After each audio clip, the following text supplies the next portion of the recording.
Hello guys, what is up? Welcome to another video. And today's topic of conversation, today's subject, slavery, is dropping your bike. So dropping your bike is kind of like a rite of entry into the motorcycle community, if you would say it like that. It's not really an if it will happen kind of thing, it's a when it will happen kind of thing. My first time happened to me, I don't know, maybe 1 week ago. I was just chilling. I just got back from a ride, pulled it into my driveway, was about to hop off the bike. I don't know if I didn't put down the kickstand or if I just kicked it when I was going down, but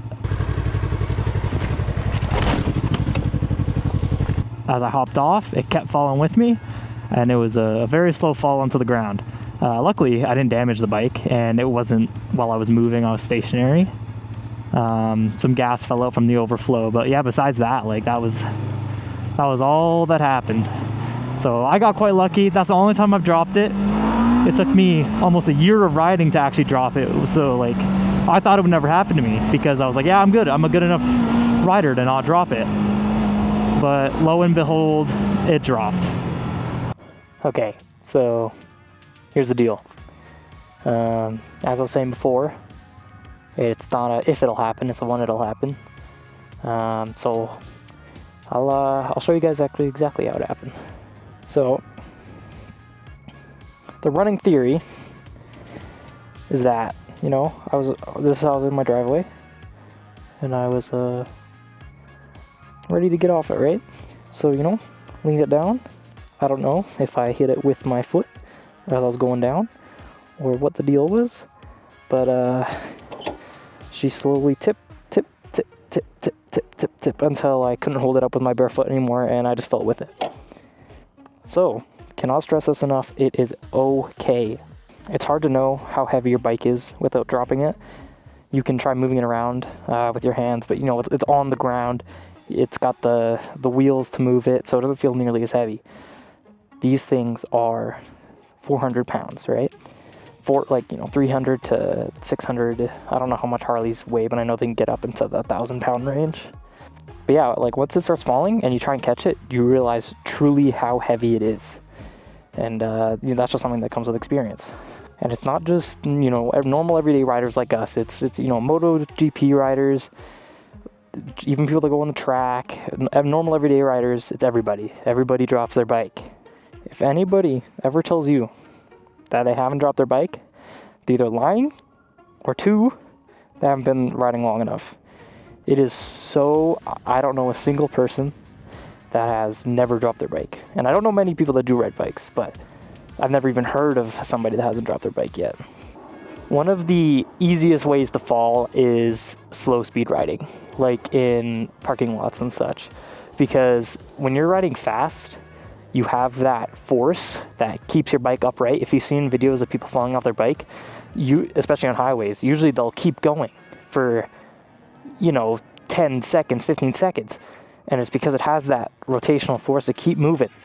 But when you're in a slow riding area, you don't have that.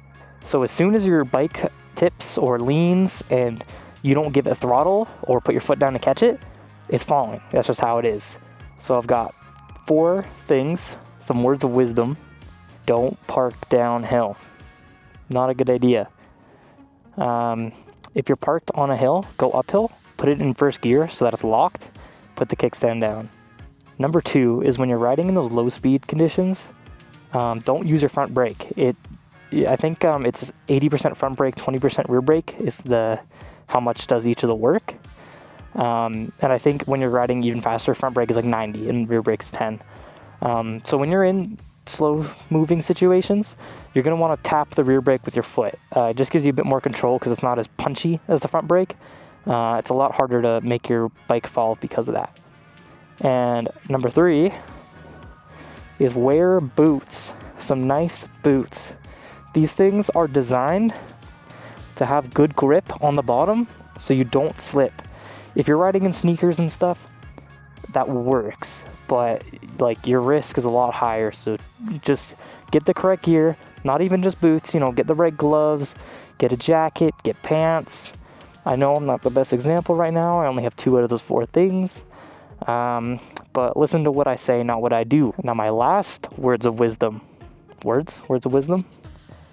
My last word of wisdom is just be careful on uneven ground, sand, gravel.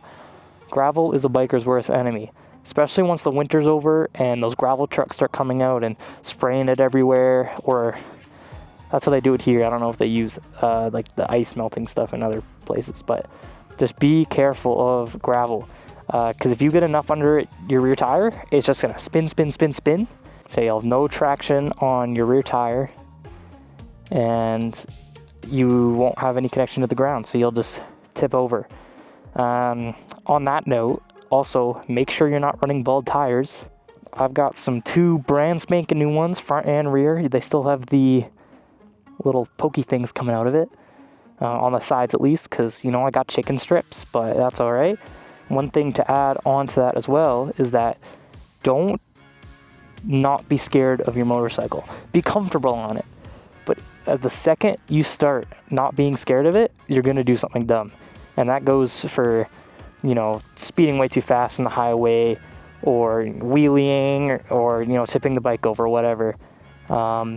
It is a 400-pound machine that can go upwards of 300 kilometers an hour for, you know, $20,000. So hopefully that gave you some insight. Once you've dropped it once, it's a lot less scary. The first time will always be the worst for the most part. And you start worrying less about damage on the bike. You start worrying less about making it perfect. So you have a better time riding. You're not worrying about all of those little things. You can enjoy the bike.